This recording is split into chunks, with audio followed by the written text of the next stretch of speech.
Thank you very much, Mr. Vice President, Secretary Mattis, General Dunford, senior military leaders and distinguished guests. Thank you all for being here as we prepare to sign something that is extremely important, the National Defense Authorization Act.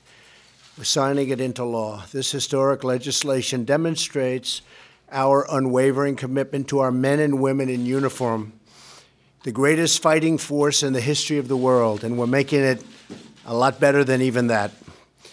Before we begin, I want to address the terrorist attack that took place yesterday in New York City and to praise the first responders, local police, and federal law enforcement for their quick action.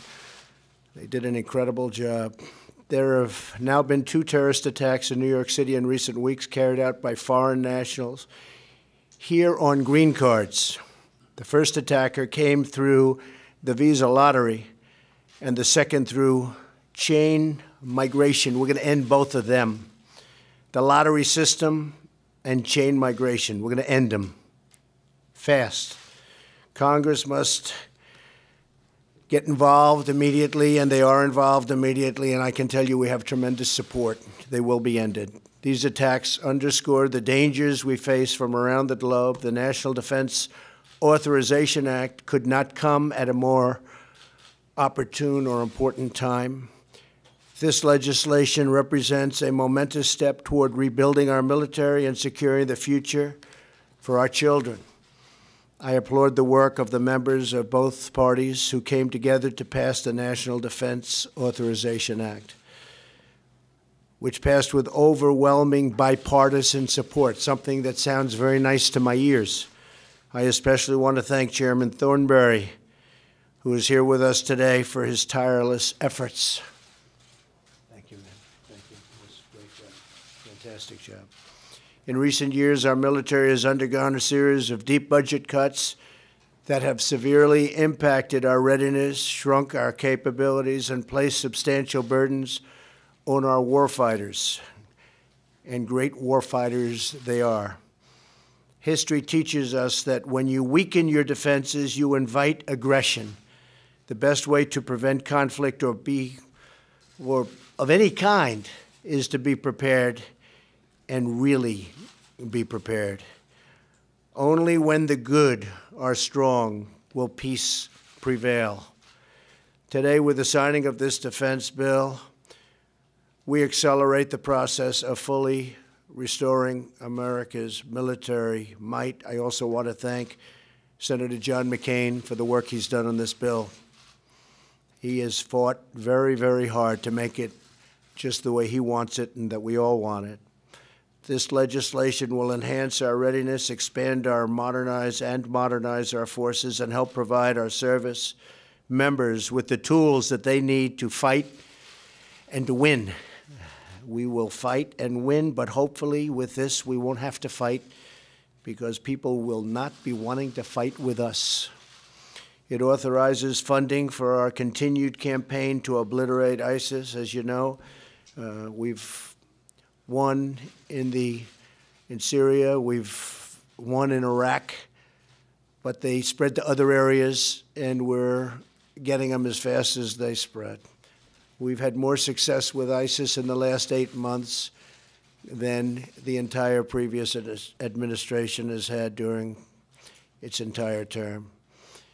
It approves missile defense capabilities as we continue our campaign to create maximum pressure on the vile dictatorship in North Korea. We're working very diligently on that, building up forces. We'll see how it all turns out. It's a very bad situation, a situation that should have been handled long ago by other administrations. It upgrades our ground combat vehicles, allows for the purchase of new joint strike fighter aircraft, and paves the way for beautiful new Virginia-class submarines, the finest in the world.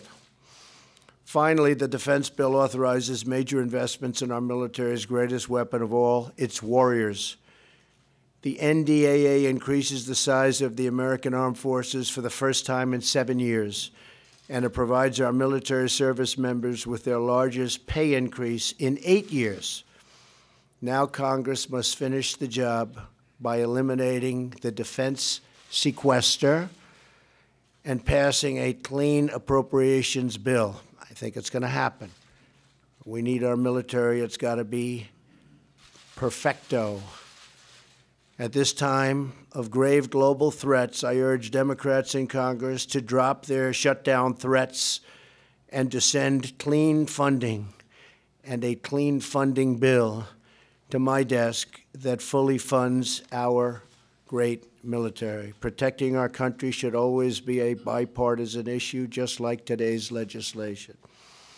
We must work across party lines to give our heroic troops the equipment, resources, and support that they have earned 1,000 times over.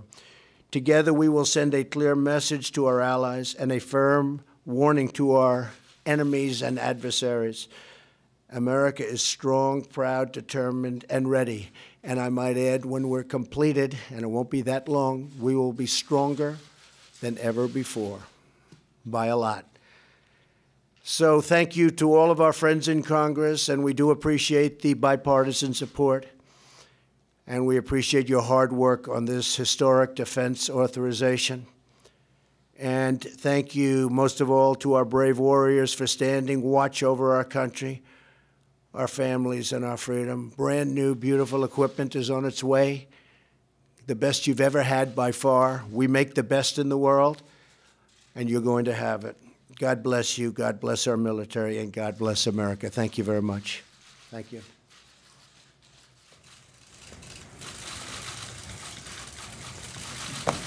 I won't be showing all of this to everybody, believe it or not. That's a lot of pages. That is a lot of pages.